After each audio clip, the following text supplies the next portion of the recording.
আবাস যোজনার ঘরের টাকা আত্মসাৎ করেছে পুরনো কাউন্সিলর। এখনো ঘরের টাকা নিয়ে দালালি চলছে। এবার তীব্র প্রতিবাদ জানিয়ে পৌরসভার সামনে বিক্ষোভ দেখাতে শুরু করলো এলাকাবাসী। ঘটনাটি ঘটেছে নদিয়ার শান্তিপুর পৌরসভায়। শুক্রবার শান্তিপুর পৌরসভার 5 নম্বর ওয়ার্ডের একাধিক বাসিন্দারা শান্তিপুর পৌরসভায় এসে বিক্ষোভ দেখাতে শুরু করেন।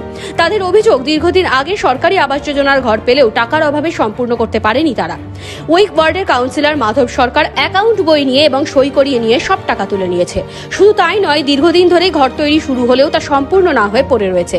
টাকা না আসার কারণে এই সমস্যা তৈরি হয়েছে বলেই জানিয়েছেন তারা। কিন্তু প্রশ্ন উঠছে, কিভাবে আবাস যোজনার প্রাপকদের টাকা অ্যাকাউন্ট থেকে অন্য কেউ তুলে নিতে পারেন। এই অভিযোগ নিয়ে এদিন শান্তিপুর পৌরসভার পৌর প্রশাসকের কাছে একটি লিখিত ডেপুটেশন জমা দিতে আসে এলাকাবাসী। যদিও এদিন পৌরপতি পৌরসভায় না থাকার কারণে কোনো রকম প্রতিক্রিয়া পাওয়া যায়নি। ঘর যাদের টাকা ছাদ হয়নি তাদেরও টাকা ঢুকছে, আর যাদের কমপ্লিট হয়ে গেছে তারা টাকা পাচ্ছে না।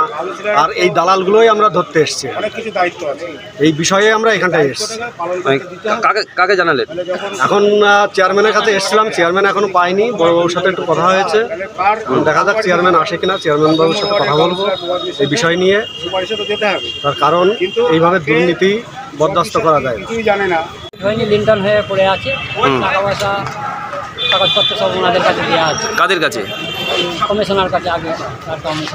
আগের কমিশনার নাম কি? তো আপনার ঘর এখন কমপ্লিট হয়নি, সেই জন্য আজকে পৌরসভায় এসেছেন। বলেছিল তাই গেছে। কি চাইছেন আপনারা? আমি চাইছি ঘরটা নিয়ে খুব ভুল করেছি, না নিলেই ভালো হতো মনে হচ্ছে। আমি যে কী ভুল করেছি এর মতন ভুল আর বলা যাচ্ছে না। মানে এদিকে যেতে পারছি না, না যাচ্ছি এদিকে, খুব ভুল করেছি। এর মতন ভুল আর মনে হয় জীবনে করি। কতটা গাতা হয়েছে ঘরে? লিন্টন পর্যন্ত হয়েছে। তাহলে আপনার ঢালাই দেওয়ার টাকা নেই? ঢুকে গেছে, আপনার অ্যাকাউন্ট নম্বরই তো জমা দেওয়া ছিল। আপনার অ্যাকাউন্টে টাকা অন্য অ্যাকাউন্টে যায় কীভাবে? আপনি কিছু করবেন বলেছেন, আপনার কাছে সব কিছু দায়িত্ব দেওয়া আছে। ওই অ্যাকাউন্ট বই তাদের কাছে জমা দেওয়া আছে আপনার?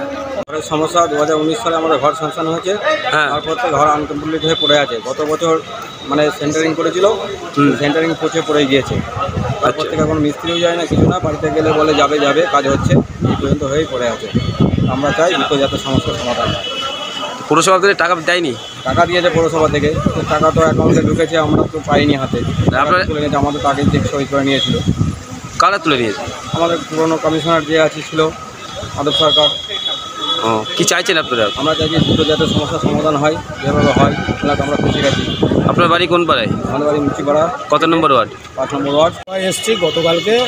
আমাদের 5 নম্বর ওয়ার্ডের কাউন্সিলরকে ছাড়াই আমাদের ওয়ার্ডে ঘরগুলো ইনকোয়ারি করা হয়েছে।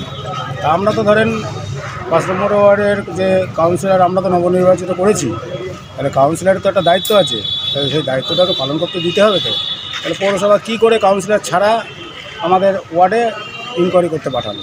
এর জন্যই আমরা পৌরসভায় এসেছি। তো আপনার বিক্ষোভ কতজন এসেছেন মোটামুটি? আমরা এসেছি ধরুন 100 তো হবেই। সব 5 নম্বর ওয়ার্ডের? 5 নম্বর ওয়ার্ড। তারপর কাউন্সিলরের নাম কি? প্রভাত বিশ্বাস। কোন দলের? Trinamool Congress. Bureau report, NBTV।